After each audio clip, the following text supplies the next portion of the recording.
कांग्रेस का नामकरण किसने किया था? दादा भाई नौरोजी। भारतीय राष्ट्रीय कांग्रेस का नामकरण किसने किया था? दादा भाई नौरोजी।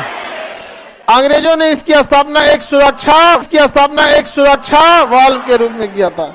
इसका पहला अधिवेशन 1885 कहां हुआ था? बंबई में। उस समय वायसराय कौन थे? डबरीन। कांग्रेस के प्रथम अधिवेशन में कब हुआ? 1850। कहां हुआ था? बंबई में। इसकी अध्यक्षता व्योमेश चंद्र बनर्जी। कितने सदस्य थे? कांग्रेस के पहले अधिवेशन में केवल 72 सदस्य। व्योमेश चंद्र बनर्जी ने इसकी क्या किया था? अध्यक्षता पहले अधिवेशन की। दूसरा अधिवेशन देखिए ध्यान से, इससे भी एक क्वेश्चन पूछता है, या तो वायसराय से पूछेगा। 1886 कहां हुआ? कलकत्ता हुआ। इसकी अध्यक्षता दादा भाई नौरोजी ने किया। दादा भाई नौरोजी कांग्रेस के 3 बार अध्यक्ष रहे थे। इन्हें भारत का ग्रैंड ओल्ड मैन कहा जाता है, वयोवृद्ध, भारत का वयोवृद्ध। बहुत तेज दिमाग के थे दादा भाई नौरोजी, पारसी लोग नौरोज त्योहार मनाते हैं। दादा भाई नौरोजी पारसी थे, पारसी बहुत, इन लोग को उससे कोई बहस नहीं रहता है ये सब चीज। 3 बार कांग्रेस के क्या रहे थे? अध्यक्ष। दादा भाई नौरोजी ब्रिटेन में जाके चुनाव लड़े थे और वहां के राज्यसभा से वहां चुनाव लड़े थे दादा भाई नौरोजी ने। इन्होंने धन के बहिर्गमन का सिद्धांत दिया था कि इंग्लैंड सारा पैसा भारत का कहां ले जा रहा है? अपने देश में ले जा रहा है। तीसरे अधिवेशन कहां हुआ था? 1887 में मद्रास में हुआ था। मद्रास में बदरुद्दीन तैयब जी, कांग्रेस के पहले मुस्लिम अध्यक्ष बदरुद्दीन तैयब जी। किसी को कोई दिक्कत नहीं ना? बदरुद्दीन तैयब। कांग्रेस के पहले अध्यक्ष व्योमेश चंद्र बनर्जी। पहले पारसी अध्यक्ष दादा भाई नौरोजी। पहले मुस्लिम अध्यक्ष बदरुद्दीन तैयब जी। चौथा अधिवेशन 1888 में इलाहाबाद में। इसकी अध्यक्षता जॉर्ज यूल। जैसे ही जॉर्ज यूल ने किया, एक अंग्रेज दूसरे अंग्रेज को देख के भड़क गया और तब डफरिन कहा कि कांग्रेस मुट्ठी भर लोगों का एक संगठन, क्योंकि डफरिन क्या था? वायसराय। और जॉर्ज यूल भी 2 बार अध्यक्ष रहा था। पहला अंग्रेज अध्यक्ष जॉर्ज यूल, पहला अंग्रेज। तो किसी भी संस्था या किसी भी चीज की बुनियाद, पहला अंग्रेज अध्यक्ष जॉर्ज यूल। उसके बाद आया कौन सा अधिवेशन? 5वां अधिवेशन विलियम बेडरबन। 5वां अधिवेशन विलियम बेडर। दूसरा अंग्रेज विलियम बेडरबन। किसी कोई दिक्कत नहीं ना? विलियम बेडरबन। उसके बाद 6वां अधिवेशन हुआ 1890 कलकत्ता में। इसकी अध्यक्षता किसने किया? फिरोज शाह मेहता। किसने किया? फिरोज शाह मेहता। तो ये शुरुआत के 6 हैं, इनको कोई खास जरूरी नहीं है। बाकी अब यहां से नीचे जरूरी हो जाता है। पहले अधिवेशन की अध्यक्षता व्योमेश चंद्र बनर्जी। पहले मुस्लिम अध्यक्ष बदरुद्दीन तैयब जी। पहला अंग्रेज अध्यक्ष दादा भाई कितनी बार रहे? पहला पारसी अध्यक्ष दादा भाई। धन के बहिर्गमन का सिद्धांत दादा भाई ने। भारत का प्रति व्यक्ति आय पहली बार निकाला दादा भाई नौरोजी। किस धर्म के थे? पारसी थे। इंग्लैंड में सांसद ने गए दादा भाई नौरोजी। धन के बहिर्गमन का सिद्धांत दादा भाई नौरोजी थे। अब ये तो हो गया ये सब नॉर्मल चीज। अब यहां से देखते एक जिस अधिवेशन में, लाहौर अधिवेशन में पूर्ण स्वराज, इससे बड़ा कोई काम हो सकता है? 1931 के अधिवेशन में मूल अधिकार, ये कई सारे ऐसे चीज हुए थे। उसी तरह 1896 का अधिवेशन हुआ था। सीक्वेंस छोड़ दीजिए, 5वां 6वां ये सबसे मतलब नहीं। 1896 का अधिवेशन कलकत्ता में हुआ। जब भी कलकत्ता में अधिवेशन हुआ है ना, बहुत बड़ा काम हुआ है, क्योंकि उस समय कलकत्ता इस अधिवेशन की अध्यक्षता रहमतुल्लाह सयानी ने किया। किसने किया? रहमतुल्लाह सयानी। और इन्हीं की अध्यक्षता में क्या गाया गया था? वंदे मातरम। क्या गाया गया? वंदे मातरम। अभी वंदे मातरम पे बहुत कंट्रोवर्सी हो जाता है। समझ में आ गया कि नहीं आ गया कि वंदे मातरम ये वो दुनिया भर का। कांग्रेस के किस अधिवेशन में वंदे मातरम गाया गया?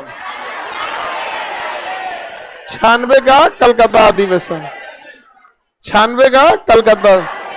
सन याद रखना है और कहां हुआ था ये याद रखना है।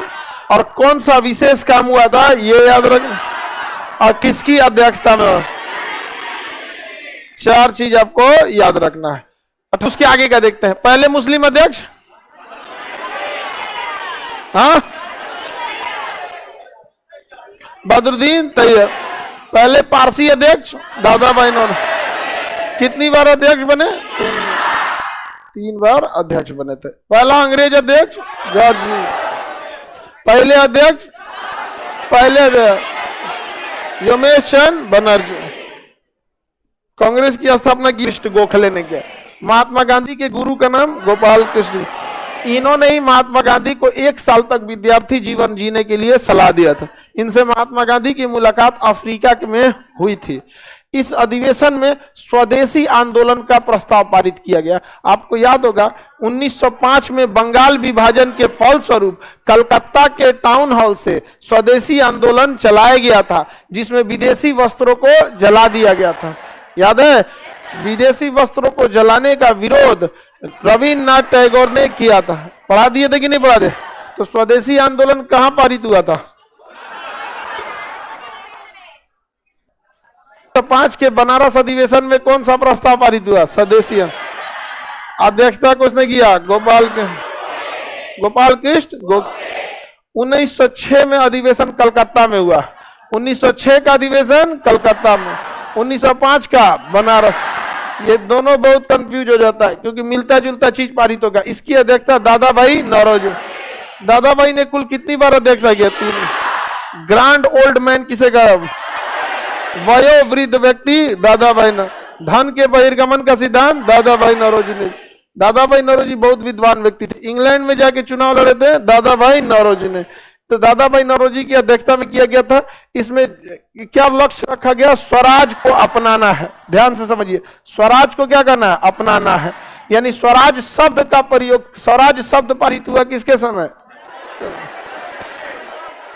और अगर कह दिया शब्द का प्रयोग, स्वराज शब्द पारित हुआ किसके समय? और अगर कह दिया पूर्ण स्वराज 1929, पूर्ण स्वराज 1929। लाहौर अधिवेशन जवाहरलाल नेहरू। समझ में आ गया कि नहीं? यहाँ क्या है? स्वराज। और आपको क्या लग रहा है नरम दल वाले पूर्ण स्वराज की मांग इतना जबरदस्ती कर लेंगे? नहीं। और नरम दादा भाई नौरोजी विभाजन याद रहेगा नाम। बताइए स्वदेशी आंदोलन का प्रस्ताव पास हुआ 1905 बनारस अधिवेशन गोपाल कृष्ण गोखले। तीनों बोलने हैं आपको, तीनों पूछेगा। स्वराज शब्द 1906 कलकत्ता अधिवेशन दादा भाई नौरोजी। पूर्ण स्वराज 1929 लाहौर जवाहरलाल नेहरू। आगे बढ़े, अगला देखते हैं 1907। देखिए 1907 का अधिवेशन सूरत में हुआ। इसमें ही विवाद हो गया। यहां से गरम दल वाले एंट्री मार चुके थे। 1907 में जब उससे 1907 में गरम दल और नरम दल को लेकर भयंकर विवादे हो गया था। यहाँ पे गरम दल वालों का कहना था कि हमको अध्यक्षता करना है, ये तुम्हारा कांग्रेस वाले तुम लोग कुछ नहीं कर पा रहा है, अध्यक्षता हम करें। विभाजन 2 वर्गों में हो गया, एक का नाम गरम दल और दूसरे का नाम नरम दल। इस अधिवेशन में विवाद इसलिए हुआ था कि गरम दल वाले लाला लाजपत राय को अध्यक्ष बनाना चाहते थे। अब सोचिए लाला लाजपत राय अध्यक्ष बन जाएंगे, कांग्रेस का 100 रुपए उलाट के रख देते हैं। समझ में आ गया कि नहीं गया? लाला लाजपत राय गरम दल के थे। साइमन कमीशन का सर्वाधिक विरोध किसने किया था? लाला सैंडर्स ने इनकी क्या कर दिया था? हत्या। सैंडर्स की हत्या किसने किया? भगत सिंह। और भगत सिंह की गिरफ्तारी हुई थी लाहौर षड्यंत्र के कारण, लाहौर असेंबली में बम फेंकने के कारण, और उनके ऊपर एक्स्ट्रा चार्ज जोड़ दिया गया सैंडर्स की हत्या का। 14 फरवरी को सजा सुनाया गया। 31 मार्च 1931 को क्या कर दिया गया? फांसी दे दी। गोल 23 मार्च 1931। उससे पहले गांधी इरविन समझौते में गांधी जी नहीं बचा पाए, जिस वजह की अध्यक्षता किसने कर दिया? रास बिहारी बोस। तो भले ही अध्यक्षता किसने किया? रास बिहारी बोस। लेकिन गरम दल वाले माने नहीं, कहें कि गड़बड़ बात है, ये गड़बड़ बात है, हमारे भी अध्यक्ष रहेंगे लोग। चलो ये टोला हम लोग बैठते हैं, किसी को कोई दिक्कत? तो बताइए 1907 के कांग्रेस अधिवेशन की अध्यक्षता किसने किया? और 1907 में कांग्रेस में क्या हो गया? विभाजन हो गया। गरम दल और नरम, गरम दल तथा आगे बढ़े। 1908 का मद्रास अधिवेशन, अभी इसका नाम चेन्नई हो गया है, उस समय क्या था, मद्रास। तो 1908 का मद्रास अधिवेशन, इसकी अध्यक्षता रास बिहारी बोस द्वारा। इसके लिए कांग्रेस के संविधान का निर्माण किया गया। कांग्रेस के क्या किया गया, संविधान का निर्माण। उतना इससे नहीं पूछेगा, ये इंपॉर्टेंट है। 1911 का कलकत्ता अधिवेशन, इसकी अध्यक्षता विशन नारायण ने किया। किसने किया, विशन नारायण ने किया था। इसमें पहली बार क्या गाया गया, जनगण मन अधिनायक जय है। जनगण मन का पहली बार गाया गया 1911। और वंदे मातरम 1896, वंदे मातरम 1896 कलकत्ता अधिवेशन। और जनगण मन 1911 कलकत्ता अधिवेशन। दोनों ही क्या, दोनों कलकत्ता अधिवेशन में हुआ, बस एक 96 में हुआ, एक 11 में। पहले वंदे मातरम, उसके बाद जनगण। जब वंदे मातरम गाया गया तो उसके अध्यक्ष रहमतुल्लाह सयानी, और जब जनगण मन गाया गया तो उसके अध्यक्ष विशन नारायण। याद रहेगा, किसी को दिक्कत। 1911 के कलकत्ता अधिवेशन की अध्यक्षता, 1996 के कलकत्ता अधिवेशन की, 1907 के कांग्रेस अधिवेशन की रास बिहारी। स्वराज शब्द पास हुआ था 1906 कलकत्ता अधिवेशन दादा भाई नौरोजी। और स्वदेशी आंदोलन 1905 बनारस अधिवेशन गोपाल कृष्ण गोखले। गोपाल कृष्ण गोखले, ये बिहार का इसलिए याद रखेंगे। 1912 बांकीपुर अधिवेशन, 1912 बांकी। 1916 लखनऊ अधिवेशन, अध्यक्षता किसने किया था, बंकिम अंबिका चंद मजूमदार। अंबिका चंद मजूमदार। इसमें गरम दल, नरम दल, मुस्लिम लीग, तीनों के तीनों एक हो गए। किसने एक किया था, बाल गंगाधर तिलक और एनी बेसेंट। बाल गंगाधर तिलक और एनी, नहीं लिखा है क्या। तो साथ ही कांग्रेस ने मुस्लिम लीग के पृथक निर्वाचन को क्या कर लिया, स्वीकार किया। इसी सम्मेलन में बाल गंगाधर तिलक ने नारा दिया, स्वराज मेरा जन्मसिद्ध अधिकार है, अब मैं इसे लेकर, हम इसे लेकर आएंगे। अफ्रीका से वापस लौटने के बाद महात्मा गांधी ने ये इसी अधिवेशन में भाग लिया। और आगे तो पढ़ाई है, राजकुमार शुक्ल मिल गए, तीन कटिया पद्धति को बताएं और चंपारण आने का न्योता दिए। अगले साल अनुग्रह नारायण सिन्हा राजेंद्र प्रसाद के साथ ये कहां पहुंच गए, चंपारण। तीन कटिया पद्धति के खिलाफ आंदोलन पे बैठ गए। किसी को दिक्कत। 1916 में कांग्रेस दोबारा एक हो गई। 1916 अब विभाजन हुआ, एक हो गई। 1907, हाँ यही 1917 कलकत्ता अधिवेशन, इसकी अध्यक्षता किसने किया, अरे मती श्रीमती, अरे अलग काहे लिख दिया है जी, श्रीमती एक ही में, एनी बेसेंट। अरे बहुत ज्यादा इज्जत के चक्कर में नहीं, मात्रा गलत बढ़ा दिए थे। थियोसॉफिकल सोसाइटी की एक सदस्य बनकर एनी बेसेंट भारत आई थी। थियोसॉफिकल सोसाइटी कनाडा में गठित हुई मैडम ब्लावाटस्की और कर्नल ऑलकॉट ने।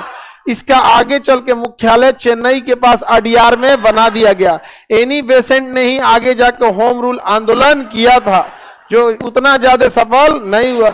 यह आयरलैंड की रहने वाली थी और होम रूल की पहली शुरुआत आयरलैंड से हुई थी। तो ये 1917 में कलकत्ता अधिवेशन हुआ। इसकी अध्यक्षता कौन किया, ये पहली महिला अध्यक्ष थी। कौन थी, पहली महिला अध्यक्ष। किसी को कोई दिक्कत। देखिए पहली महिला अध्यक्ष थी, लेकिन ये भारतीय नहीं थी। तो पहली महिला अध्यक्ष एनी बेसेंट, पहली महिला, पहला मुस्लिम बदरुद्दीन तैयब, पहला पारसी, पहला अंग्रेज। दादा भाई कितनी बार बने, यूपीएससी का क्वेश्चन था ये, दादा भाई नौरोजी वाला। 18 का अधिवेशन बंबई में हुआ। 1918 का अधिवेशन बंबई, अध्यक्षता हसन इमाम, हसन इमाम। इसमें फिर कांग्रेस में विभाजन हो गया। फिर कांग्रेस में क्या हो गया, विभाजन हो। उसके बाद कांग्रेस में बहुत बार विभाजन हुआ है। 1922 में जब गया में अधिवेशन हुआ था, फिर तो विभाजन हुआ था, परिवर्तन वाले अलग, अपरिवर्तन वाले अलग, और 1923 में जाकर स्वराज पार्टी का गठन कर दिया। कांग्रेस का विभाजन अब तेजी से होते जाएगा। तो कांग्रेस का पहला ही विभाजन इंपॉर्टेंट है 1907। अच्छा, द्वितीय विभाजन 1918, द्वितीय विभाजन 1918, इसमें गांधी जी एंट्री मार चुके थे अब तक। तो यहाँ पे देखिए 18 में ही कहाँ थे, खेड़ा और अहमदाबाद मिल में, समझ गए कि नहीं। 1918 में अधिवेशन बंबई, रहमतुल्लाह सयानी, हसन इमाम, हसन इमाम। इसकी अध्यक्षता किसने किया, राघवाचार्य ने। किसने किया, राघवाचार्य ने किया। कैसे चालू हुआ, राघवाचार्य। इस अधिवेशन में कांग्रेस का संविधान पारित हुआ, कांग्रेस का संविधान पारित हुआ 1920। नागपुर अधिवेशन 1920, नागपुर अधिवेशन 1920। और बताइए किसने अध्यक्षता किया, राघवा। 1922 अधिवेशन कहाँ हुआ था, गया। कांग्रेस का अधिवेशन बाबू सुनिए ध्यान से, हमेशा दिसंबर महीने लास्ट में होता था, साल के लास्ट में होता था कांग्रेस का अधिवेशन। 1922 की शुरुआत में ही 5 फरवरी 1922 को हो गया था कांड चौरी चौरा, और महात्मा गांधी ने इस असहयोग आंदोलन को स्थगित कर दिया। पूरे देश में अपने बवाल फैला हुआ था कि गांधी जी ने इसी साल लास्ट में जब 1922 में गया में अधिवेशन हुआ ना, बिहार के गया में, तो उसकी अध्यक्षता किसने किया था, चित्तरंजन दास। किसके गुरु थे, सुभाष चंद्र बोस। तो चित्तरंजन दास जो थे, इन्होंने गुस्सिया गए और कहे कि कोई बात है, सीआर दास क्या हो गए, गुस्सा हो गए थे और कहे हल्ला नहीं कर, देखो पीछे वाला कुछ है ना, उसको सीआर समझ। दास कहे कि ऐसा नहीं होगा। कितने लोग हैं कांग्रेस में जो परिवर्तन चाहते हैं, गांधी जी के हिसाब से ना चलेंगे लोग। तो जो परिवर्तन चाहते थे उन्हें परिवर्तनशील, और जो नहीं चाहते थे अपरिवर्तनशील। जो नहीं चाहते थे वो रह गए कांग्रेस में, और जो चाहते थे परिवर्तनशील वो अगले साल 1923 में बना लिए स्वराज पार्टी। स्वराज पार्टी ने शुरुआत में बहुत अच्छा काम किया था। ली कमीशन के प्रस्ताव को पारित नहीं हुआ था, मूडीमैन कमीशन को भी पारित नहीं हुआ था। मूडीमैन कमीशन जाति की उच्चता को लाना चाहता था, और ली कमीशन भारत के राज्यों को स्वायत्त नहीं बनाना चाहता था। तो उन दोनों के प्रस्ताव को रोका गया था। हालांकि आगे जाके महात्मा गांधी का बहुत ज्यादा दबाव आया और स्वराज पार्टी कमजोर भी हो गई। महात्मा गांधी ने कहा कि 75 को पार्टी मत बनाओ, तुमको पार्टी दोबारा देखते हैं लोग। पहले मुस्लिम अध्यक्ष, वंदे मातरम गाया गया।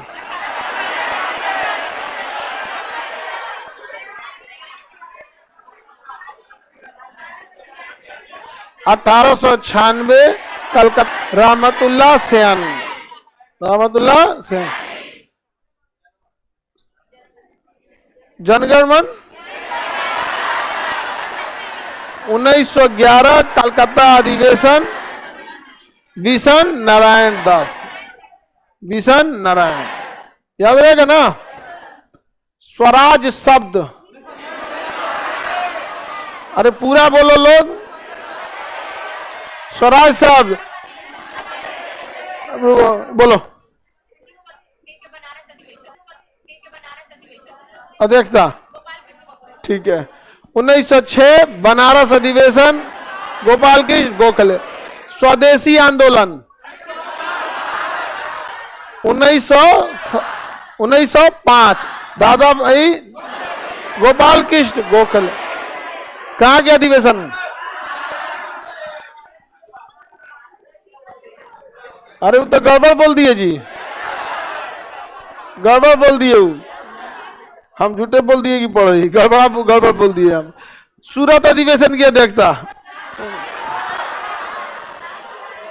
रास बिहारी बोस, रास बिहारी बोस ने किया था। आगे बढ़े। कांग्रेस गरम दल और नरम दल एक हो गए थे 1916। अध्यक्षता अंबिका चंद मजूमदार। कांग्रेस में विभाजन हुआ था 1960। अध्यक्षता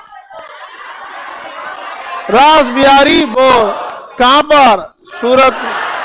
कहां पर, सूरत में। कांग्रेस का द्वितीय विभाजन 1918, कांग्रेस का द्वितीय विभाजन 1918, बंबई अधिवेशन, हसन इमाम, हसन इमाम, कांग्रेस का संविधान, नागपुर अधिवेशन, कांग्रेस तीसरा विभाजन 1922, कहां पे? गया में। इसके बाद कौन सी पार्टी बन गई? स्वराज पार्टी। इसमें दो तरह का विभाजन हुआ था, विभाजन हुआ था, परिवर्तनशील और अपरिवर्तनशील। परिवर्तनशील वाले कौन सा पार्टी बना लिया? स्वराज पार्टी बना लिया था सब। अगला 1923 का अधिवेशन, 1923 दिल्ली अधिवेशन। इसके अध्यक्षता किसने किया? अबुल कलाम आजाद, अबुल कलाम आजाद, सबसे युवा अध्यक्ष अबुल कलाम, सबसे युवा अध्यक्ष अबुल कलाम आजाद। किसी को कोई दिक्कत नहीं? एक जो है ये अबुल कलाम है, एक जो हम लोग के मिसाइल में ना अब्दुल कलाम है, ये अबुल है और वो है अब्दुल। किसी को कोई दिक्कत नहीं ना? अंतर है? अरे गधा कहीं का। अब्दुल कलाम आजाद, ये तो आप सबको याद होगा। 1924 बेलगाम अधिवेशन, अध्यक्षता महात्मा गांधी। एकमात्र अधिवेशन जिसकी अध्यक्षता किसने किया था? महात्मा गांधी। एकमात्र अधिवेशन जिसकी अध्यक्षता महात्मा गांधी ने किया। किसी को कोई दिक्कत? अगला 1925 का कानपुर अधिवेशन, अध्यक्षता सरोजिनी नायडू, अध्यक्षता सरोजिनी नायडू, पहली भारतीय महिला सरोजिनी नायडू, पहली भारतीय महिला अध्यक्ष सरोजिनी नायडू, पहली भारतीय महिला अध्यक्ष सरोजिनी नायडू। बीपीएससी का क्वेश्चन है ये, ठीक है? कहेगा पहली महिला अध्यक्ष एनी बेसेंट, पहली महिला अध्यक्ष एनी, पहली भारतीय महिला सरोजिनी नायडू। एनी बेसेंट कब अध्यक्ष की थी? 1917। कहां अधिवेशन में? कलकत्ता जो। और सरोजिनी नायडू ने, हाँ दोनों बैक टू बैक याद रहेगा आपको, क्योंकि 16 अधिवेशन तो कोई भूलने वाला नहीं है। लखनऊ का 1916 का लखनऊ अधिवेशन कोई नहीं भूलेगा, क्योंकि महात्मा गांधी उसमें पहली बार भाग लेने गए। और उसके जस्ट बाद एनी बेसेंट। और 24 वाला भी कोई नहीं भूलेगा, क्योंकि एकमात्र अधिवेशन है जिसकी अध्यक्षता किसने किया? और उसके जस्ट बाद 1925 में सरोजिनी नायडू, पहली भारतीय महिला अध्यक्ष, पहली महिला अध्यक्ष, पहली भारतीय महिला सरोजिनी नायडू। किसी को कोई दिक्कत नहीं ना? स्वतंत्र पहली बार राज्यपाल भी, महिला राज्यपाल भी कौन थी? सरोजिनी नायडू। कहाँ की? उत्तर प्रदेश की राज्यपाल रही थी। पहली महिला राज्यपाल सरोजिनी नायडू थे। सरोजिनी नायडू ने ही इरविन और महात्मा गांधी को दो महात्मा की उपाधि दिया था। दो महात्मा, छोटा कहीं का गेम खेल के निकल दिया। दो महात्मा। बताइए, कांग्रेस का वह अधिवेशन जिसमें जनगण मन गाया गया,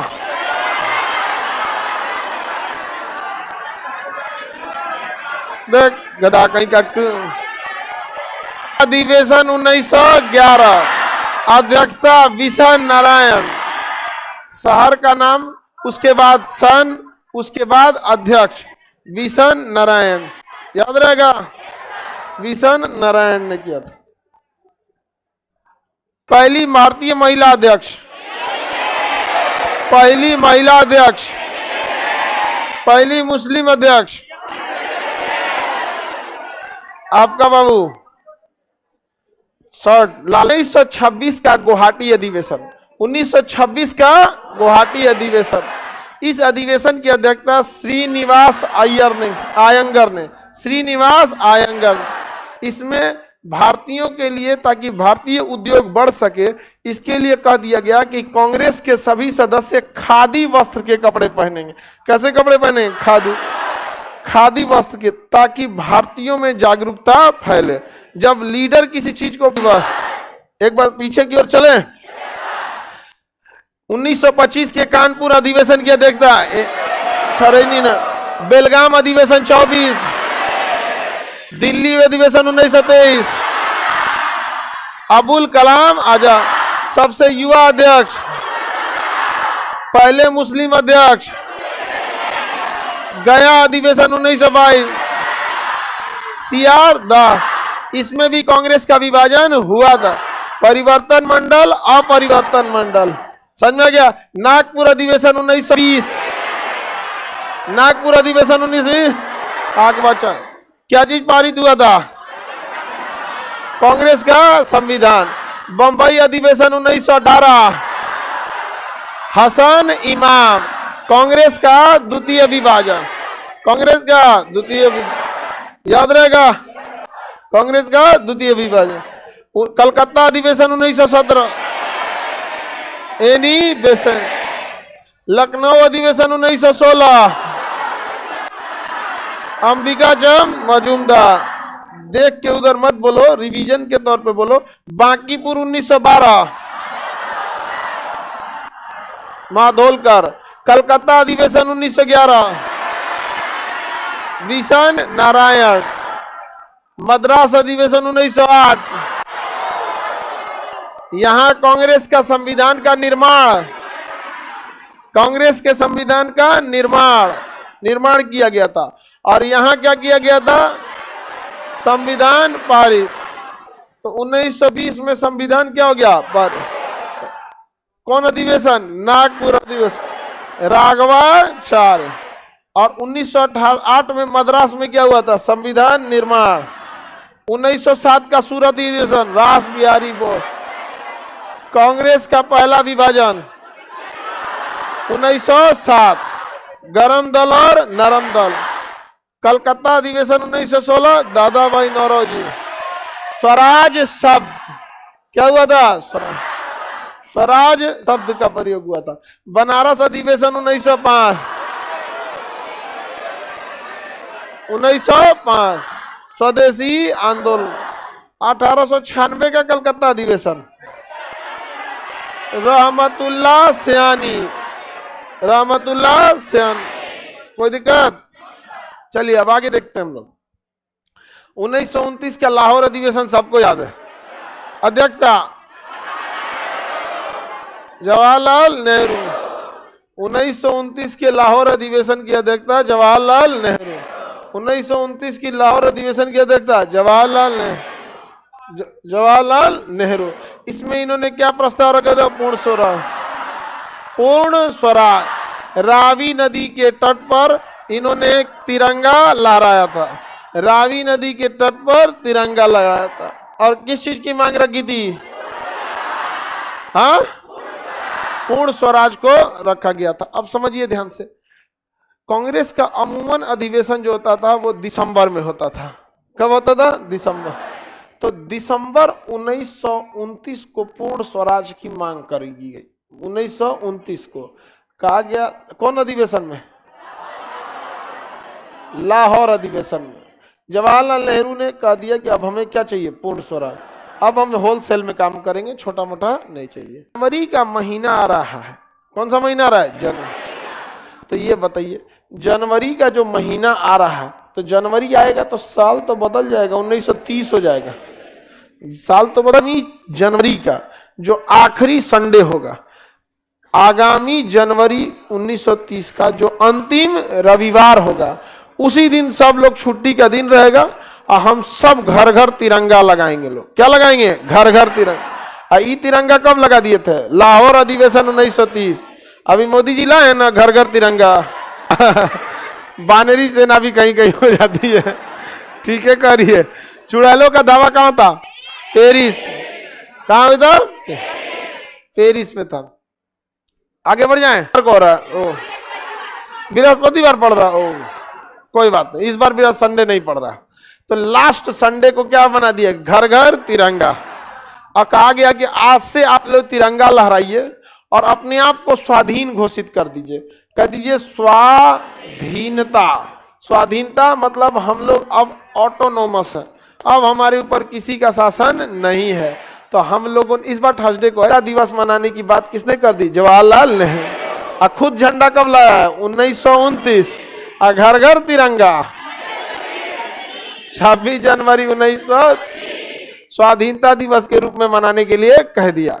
इस समय को इसीलिए डिसाइड किया गया था, गांधी जी बहुत अच्छे से भांप चुके थे। 1931 में 26 जनवरी 1931 में फिर मनाया स्वाधीनता दिवस, फिर मनाया 1932 में, धीरे धीरे 1945, 46 1947 में भी मनाया, 26 जनवरी 1947 को भी मनाया कि हम स्वाधीन हैं।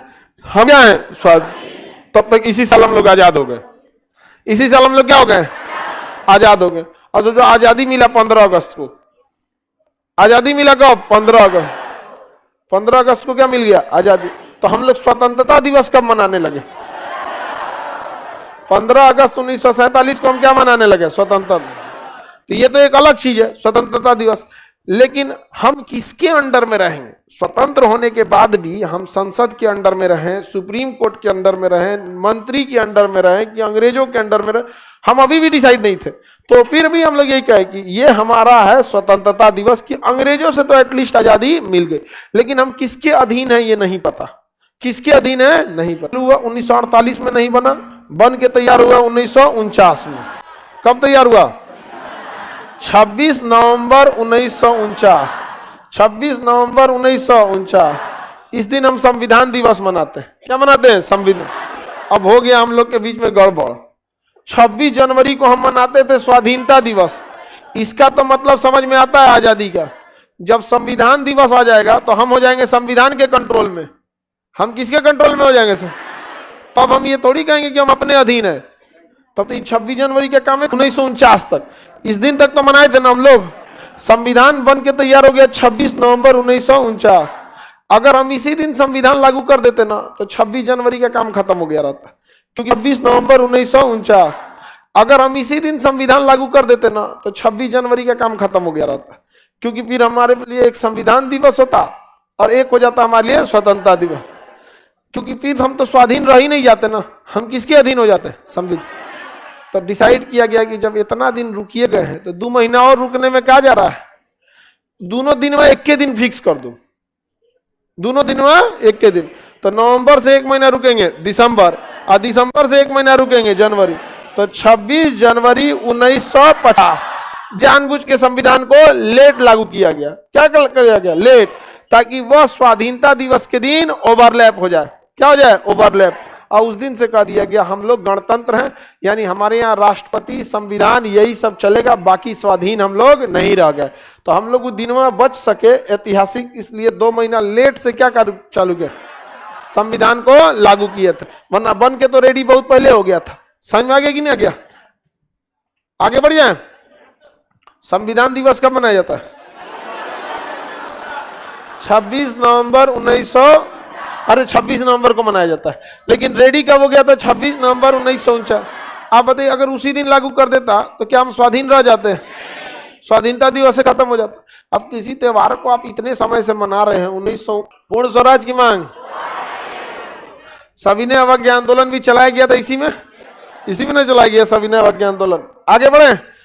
1926 के गुवाहाटी अधिवेशन की अध्यक्षता किसने किया था? श्रीनिवास। इन्होंने खादी वस्त्र को अनिवार्य किया। 1929 के लाहौर अधिवेशन, जवाहरलाल नेहरू। पूर्ण स्वराज और स्वाधीनता दिवस, पूर्ण स्वराज और स्वाधीनता दिवस, पूर्ण स्वराज तथा स्वाधीनता दिवस। 1931 का कराची अधिवेशन, 10 बार ये क्वेश्चन पूछ चुका है। सरदार वल्लभ भाई पटेल। 1931 का कराची अधिवेशन, वल्लभ भाई पटेल। 31 का कराची अधिवेशन, वल्लभ भाई पटेल। इसमें किस चीज की मांग की गई? मूल अधिकार। किसकी बात? मूल अधिकार। अध्यक्षता किसने किया? सरदार पटेल ने। कराची अधिवेशन कब हुआ? 1931। कराची अधिवेशन 1931। कराची अधिवेशन 1931। 1931 का कराची अधिवेशन। आगे बढ़ जाएं। इसमें क्या चीज पारित हुआ था? मूल अधिकार। 1934 का बंबई अधिवेशन, इसकी अध्यक्षता किसने किया? राजेंद्र प्रसाद। इसका कोई खास जरूरी नहीं है। 37 वाला भी कुछ खास जरूरी नहीं, लेकिन इसको गांव के एरिया में हुआ था यहाँ पर। 1937 का फैजपुर अधिवेशन, ये फैजपुर कहाँ है? महाराष्ट्र में है। इसकी अध्यक्षता किसने किया था? जवाहरलाल नेहरू। ये कहाँ हुआ था? एक गांव में हुआ था। कहाँ हुआ? गांव। तो गांव में होने वाला अधिवेशन 1937 का गांव में होने वाला अधिवेशन 1937 फैजपुर अधिवेशन। फैजपुर कहाँ है? महाराष्ट्र। इसकी अध्यक्षता किसने किया? जवाहरलाल नेहरू। किसने किया? जवाहरलाल नेहरू ने किया। किसी को कोई दिक्कत? 1937 का फैजपुर अधिवेशन जवाहरलाल नेहरू। अब यहीं से बवाल चालू हो गया। देखिए फिर जवाहरलाल नेहरू हो जाएंगे। 1938 में हरिपुरा अधिवेशन, अच्छा 37 दो ठो जवाहरलाल नेहरू थे, बस यहाँ पे एक तो 36 भी वही थे, 37 भी वही थे। तो 36 किसी काम का नहीं था, ये बस इसलिए इंपॉर्टेंट था कि गांव में पूछ देता है इसलिए बता दिए। लेकिन 36 में भी अध्यक्षता किसने किया था? और 37 में भी जवाहरलाल नेहरू। 2 बार वो लगातार रहे जवाहरलाल नेहरू। अब 38 और 39 दोनों में सुभाष चंद्र बोस आ गए। अब यहीं से हुआ बवाल। 1938 में हरिपुरा अधिवेशन हुआ, गुजरात में है हरिपुरा। 1938 में हरिपुरा अधिवेशन हुआ, इसकी अध्यक्षता सुभाष चंद्र बोस ने किया। यहां तक में कोई दिक्कत नहीं था, सुभाष चंद्र बोस ने किया था। इस अधिवेशन में राष्ट्रीय नियोजन समिति की स्थापना हुई थी, जिसके अध्यक्ष जवाहरलाल नेहरू थे। यही आगे जाके यही राष्ट्रीय नियोजन समिति जो थी पंचवर्षीय योजना बन गई थी। तो सुभाष चंद्र बोस यहां बन गए अध्यक्ष। अब सुभाष चंद्र बोस अध्यक्ष बनने के बाद कांग्रेस में थोड़ा सा बवाल चालू हुआ, क्योंकि सुभाष चंद्र बोस दोबारा काहे अध्यक्ष बनना चाहते हैं? कहे कि क्यों नहीं, 36 में और 36 में जवाहरलाल नेहरू, 37 में भी जवाहरलाल नेहरू, जब वो हो सकते हैं तो 38-39 हमको रहने दीजिए। तो गांधी जी कहे कि ना, ये आदमी बवाल मचा देगा। आदमी तो ठीक है, लेकिन संगठन के रूप में ये बवाल हो जाएगा। और रियलिटी भी अगर आप देखिएगा ना, तो कांग्रेस जैसे संगठन में चुनाव कराया गया, पर्ची बांटा गया, दलाएगा। पहले ऐसे उठा दिया जाता था, कितने लोग अध्यक्ष के लिए सहमत हैं हाथ उठाइए। लेकिन इसमें गांधी जी कह रहे थे कोई वोट मत देना, पट्टाभी सीतारामैया को वोट दो। और उधर कह रहे थे सुभाष चंद्र बोस हमको दो। लोग सुभाष चंद्र को देना चाहते थे, लेकिन पता था कि गांधी ही है जो आंदोलन को लंबा खींच सकते हैं। वरना सुभाष चंद्र बोस को देखिएगा तो यहाँ पर लोगों ने किसको जिता दिया? सुभाष चंद्र बोस को। और किसे हरा दिया? पट्टाभी सीतारामैया को। कांग्रेस का आधिकारिक इतिहासकार कौन है? पट्टाभी सीतारामैया। अब फिर अध्यक्ष कौन बन गए? सुभाष चंद्र बोस। अब इसमें गांधी जी में और सुभाष चंद्र बोस में फिर बवाल हो गया। सुभाष चंद्र बोस ने त्यागपत्र दे दिया, क्योंकि गांधी जी ने शर्त रख दिया था कि इसमें किसी भी तरह का, बताइए कांग्रेस का त्रिपुरी संकट किसे कहा जाता है, जिसमें अध्यक्ष पद को लेकर विवाद हुआ था। कांग्रेस अध्यक्ष पद के विवाद कब हुआ था? त्रिपुरी संकट 1939। त्रिपुरी कहाँ है? त्रिपुरी कहाँ है? त्रिपुरी मध्य प्रदेश में। किसी को कोई दिक्कत नहीं ना? जब सुभाष चंद्र बोस ने त्यागपत्र दे दिया तो अध्यक्षता किसने किया था? राजेंद्र प्रसाद। किसने किया? राजेंद्र प्रसाद ने किया था। 1940 का अधिवेशन, रामगढ़ अधिवेशन 1940, इतना भीषण बवाल हुआ था कि इसके बाद कह दिया गया कि अब अध्यक्ष नहीं रहेगा कोई। तो 1940 का अधिवेशन कहाँ हुआ था? रामगढ़ अधिवेशन हुआ था। रामगढ़, इस अधिवेशन की अध्यक्षता किसने किया? अबुल कलाम आजाद। रामगढ़ अधिवेशन की अध्यक्षता अबुल कलाम आजाद। ये सबसे लंबे समय तक अपने अध्यक्ष पद पे रहे थे, 1940 से 46। इतना ना अध्यक्ष पद को लेके घमासान हो गया। और अबुल कलाम आजाद के साथ एक प्लस पॉइंट ये था कि गरम दल, नरम दल, मुस्लिम लीग सब एक्सेप्टेबल थे। लेकिन यही एक व्यक्ति थे जिसके आगे जिन्ना की नहीं चलती थी, क्योंकि जब भी जवाहरलाल नेहरू आते थे और उसके बाद फिर जब 40 में बढ़े तो बुढ़ा गए। 23 से 40 के कोई दिक्कत? बोलिए। हाँ, एक बार जब बने थे तो सबसे युवा थे, 1923। कहाँ पे बने थे? दिल्ली। तो उस समय युवा थे, और उसके बाद फिर जब 40 में बढ़े तो बुढ़ा गए। 23 से 40 के बाद, हाँ, तो एक बार जब बने तो वो सबसे युवा थे, और दोबारा बने तो बनले रह गए 40 से लेके 46। और हर जगह कांग्रेस का प्रतिनिधि खुद ही किया था। और इवन जब शिमला सम्मेलन में हर एक राजनीतिक पार्टियों को बुलाया गया था तो कांग्रेस की नेतृत्व कौन किया था? अबुल कलाम है। और जिन्ना चिल्लाते रह गया कि मुस्लिम किधर से आएंगे? मुस्लिम लीग से। तो जिन्ना को कहते थे तुम कौन चीज समझता है अपने आप को? तो सबसे लंबे समय तक कांग्रेस का त्याग। फिर आगे गया, स्वतंत्रता के बाद 1969 में कांग्रेस का क्या हो गया? विभाजन हो गया। कमल राज के नेतृत्व में जो कांग्रेस थी वो पुरानी कांग्रेस रह गई, कांग्रेस ओल्ड हो गई। और इंदिरा गांधी के नेतृत्व में जो कांग्रेस बनी उसे रिक्रूटमेंट करके बनाया गया, तो उसका हुआ कांग्रेस आर। तो 2 बार कांग्रेस क्या हो गया? कांग्रेस ओ और कांग्रेस आर। चुनाव में कांग्रेस आर की जीत हो गई और कांग्रेस ओ का अस्तित्व खत्म हो गया। तो धीरे धीरे लोग भूल ही गए कि कांग्रेस ओ कौन सा है, ओल्ड क्या है। तो न्यू रिक्रूटमेंट को कौन ध्यान रख रहा है? फिर से मिली ना, तो उस समय कांग्रेस का एक विशेष अधिवेशन बुलाया गया था केवल आजादी पर साइन ऑन करने के लिए, उस समय के लिए। तो उस समय कौन थे? जेबी कृपलानी, उस समय कृपलानी थे, जेबी कृपलानी थे। तो विशेष अधिवेशन के थे। फिर जैसे वो अधिवेशन खत्म हुआ, फिर कौन हो गए? अबुल गनी। और उसके बाद कांग्रेस अधिवेशन की आवश्यकता ही नहीं पड़ी 47 में। अस्थाई बंदोबस्त, अस्थाई बंदोबस्त को हम जमींदारी प्रथा भी कहते हैं। अस्थाई बंदोबस्त का दूसरा नाम है जमींदारी प्रथा। इसे 1793 में कार्नवालिस ने लाया था। 1793 में किसने लाया था? लॉर्ड कार्नवालिस ने। इसे ही पीटा गया था, किसके द्वारा? अमेरिकन द्वारा। इसने ही सबसे पहले कार्नवालिस को ही हम नागरिक सेवा का जनक कहा जाता है। कार्नवालिस को हिंदू मुसलमानों के लिए अलग कानून लाने वाला लॉर्ड कार्नवालिस, अस्थाई बंदोबस्त लाया था, लॉर्ड कार्नवालिस लाया था। ठीक है, तो लॉर्ड कार्नवालिस के समय 1793 में लाया गया था। ये टोटल भारत में नहीं लाया गया, बल्कि भारत के 19 पर अस्थाई बंदोबस्त में ये जमींदारी प्रथा थी। जमींदारी, अस्थाई बंदोबस्त जो था वो जमींदारी थी। इसमें क्या कह दिया गया कि जमीन का मालिकाना हक जमींदार को दे दिया गया और कहा गया कि तुम किसानों से काम कराओ, तुम किसानों से काम कराओ। इसकी सबसे खराब बात ये थी कि ये भारत के सबसे बड़े क्षेत्रफल पे तो नहीं लागू था, मान के चलिए 19% पे था, लेकिन इस पर जमींदार कितना टैक्स लेगा ये अंग्रेजों ने छूट दे रखा था। कहीं वैसा टैक्स लगा देता था, ज़्यादा उपज है तो ज़्यादा, कम उपज है तो कम, लेकिन बहुत ही ज़्यादा कॉम्प्लिकेटेड था ये। इतना कठोर कानून था, इसे जमींदारी कानून कहा गया। इसमें जमींदारों ने कहा था कि सूरज डूबने से पहले हमें जमीन हिसाब चाहिए, कितना उपज हुआ कितना उपज नहीं हुआ ये सब का हिसाब उसको सूरज डूबने से पहले चाहिए, इसलिए इसे सूर्यास्त कानून भी कहते हैं। इसे लाने वाला कार्नवालिस था, भारत के कुल क्षेत्रफल के 19% पर लागू किया गया था। इसे लाने वाला लॉर्ड कार्नवालिस था, इसे भारत के कुल क्षेत्रफल के 19% पे लागू किया गया था। इसमें जमींदार टैक्स का निर्धारण करते थे, जमींदार ही जमीन के मालिक हो जाते थे। कानून कहा गया, इसलिए इसे क्या कहा गया? सूर्यास्त कानून।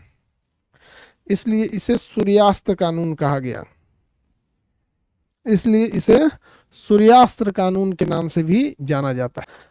चलिए बताइए, अस्थाई बंदोबस्त में जमीन का मालिकाना हक किसके पास हो गया? जमींदारों के पास हो गया। ठीक है, दूसरा है रैयतवाड़ी। रैयत का मतलब होता है किसान। इसमें जमीन का मालिकाना हक किसके पास था? किसान के पास था। रैयत का अर्थ होता है किसान, इसमें जमीन का मालिकाना हक किसान के पास था। ये टॉमस मुनरो के समय लाया गया था, ये टॉमस मुनरो के समय लाया गया था। और ये भारत की 51% क्षेत्र पर लागू किया गया, अर्थात इसका क्षेत्रफल सबसे ज्यादा था। इसका क्षेत्रफल ज्यादा था, ये 1793 में था। इतना कठोर था कि इससे बर्दाश्त नहीं हुआ तो लाया गया रैयतवाड़ी। 1820 में लाया गया टॉमस मुनरो। किसके द्वारा लाया गया? टॉमस मुनरो के नेतृत्व में लाया गया। टॉमस मुनरो के नेतृत्व में इसे लाया गया था। इसमें टैक्स का परसेंटेज फिक्स था कि 35 से, अगर उपज खराब है तो 35, अच्छी है तो 55, 35 से 55% टैक्स ले लेते थे सब अंग्रेज। यानी मेहनत करते रहिए आप, फसल उगाते रहिए आप। 35 से 55% अनाज जो था वह अनाज कौन लेके चले जाते थे? अंग्रेज ले जाते थे। क्या ले जाते थे? अंग्रेज। ये भारत के सबसे ज्यादा क्षेत्रफल पर था, अंग्रेजों को सबसे फायदा हुआ ससुरा। एक तो 51% यानी लगभग भारत की आधी जमीन पे ये लागू हो गया। अब भारत की कुल जमीन का आधा भाग एक खेती लायक है, आधा में तो पहाड़ मरुस्थल है। तो इसे ससुरा सोचिए। और इसमें भी टैक्स, जहाँ उपज कम है वहाँ 35%, जहाँ उपज ठीक है वहाँ 5। बाद आया महालवाड़ी। क्या है? महालवाड़ी। महाल का मतलब होता है गाँव। गाँव, गांव से टैक्स लेने का। एक गांव पे फिक्स कर दिया गया, इस गांव पर इतना टैक्स लेंगे। किसी गांव से फिक्स कर दिया गया कि इस गांव से हमें 20 ट्रक गेहूं टैक्स के रूप में लेना है। अब कहां से आएगा ये गांव का फसल खराब हुआ? तो महालवाड़ी व्यवस्था विलियम बेंटिक के समय आया था। महालवाड़ी व्यवस्था विलियम बेंटिक के समय, ये पूरे भारत में तो नहीं लागू था, 30% पे लागू था, लेकिन इस ससुरा में टैक्स का परसेंटेज सबसे ज्यादा था, 60% था। इसमें टैक्स का परसेंटेज 60% था। तो इन तीनों सबसे कठोर, इन तीनों में कौन था? देखिए ध्यान से, इन तीनों में सबसे कठोर कानून कौन था? इन तीनों में सबसे कठोर कानून कौन था? अस्थाई बंदोबस्त, जिसे सूर्यास्त कानून भी कहा गया, सबसे कठोर कानून था, क्योंकि उसमें टैक्स परसेंटेज डिसाइड नहीं था, कितना परसेंट लेंगे, बस इतना डिसाइड। सबसे ज्यादा एरिया में कौन सा फैला हुआ था? तो भारत में सबसे ज्यादा क्षेत्रफल पर लागू किया गया था रैयतवाड़ी। ध्यान से देखिए, 51% है। भारत में सबसे ज्यादा क्षेत्रफल पर अगर कुछ लागू किया गया था तो रैयतवाड़ी लागू किया गया था, 51% क्षेत्रफल। रैयतवाड़ी व्यवस्था को लागू किया गया था, 51% क्षेत्रफल। ध्यान से देखिए, कहेगा कि टैक्स का परसेंटेज सबसे ज्यादा किस पे था, 60% टैक्स लिया जाता था महलवाड़ी, इस पर टैक्स का परसेंटेज सबसे ज्यादा था। इस पे टैक्स ज्यादा नहीं था, लेकिन जमींदार का मन जितना ले ले, जमींदार का जितना मन उतना था, तो इसमें जमींदार अत्याचार ज्यादा करते थे। टैक्स का परसेंटेज सबसे ज्यादा महलवाड़ी, ज्यादा पैसा लूटते सब, पूरे गाँव पे फिक्स कर दिया था। भारत में सबसे ज्यादा एरिया पे फैला था, रैयतवाड़ी किसान से लिया जाता था। सबसे कठोर कानून किसमें लाया गया था, जमींदारी व्यवस्था, जिसे हम अस्थाई बंदोबस्त कहते हैं, परमानेंट सेटलमेंट।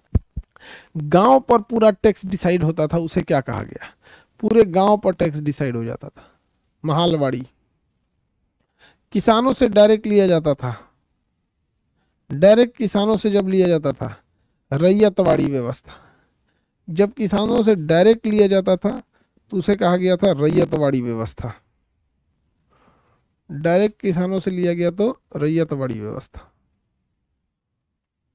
सब के अलावे जो था, बंगाल के क्षेत्र में अंग्रेजों ने अलग नियम लाया। बंगाल के क्षेत्र में उन्होंने इजादारी व्यवस्था दी, इजारेदारी व्यवस्था। इजारेदारी व्यवस्था अंग्रेजों ने लाया था बंगाल के क्षेत्र में, बंगाल के क्षेत्र में, और ये व्यवस्था भारत में आज भी लागू हो गई है।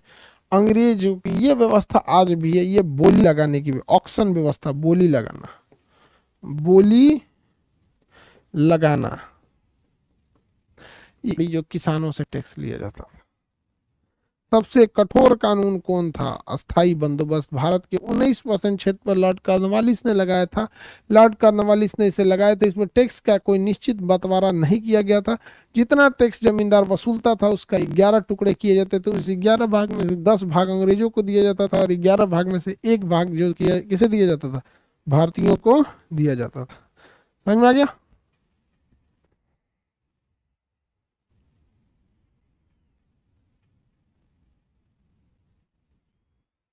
इजादारी व्यवस्था कहाँ लागू की गई थी, इजादारी व्यवस्था बंगाल के क्षेत्र में लागू गई थी। अब भारत में देखते हैं, ये जमींदारी व्यवस्था के बाद कुछ औद्योगिक नीति। देखिए, भारत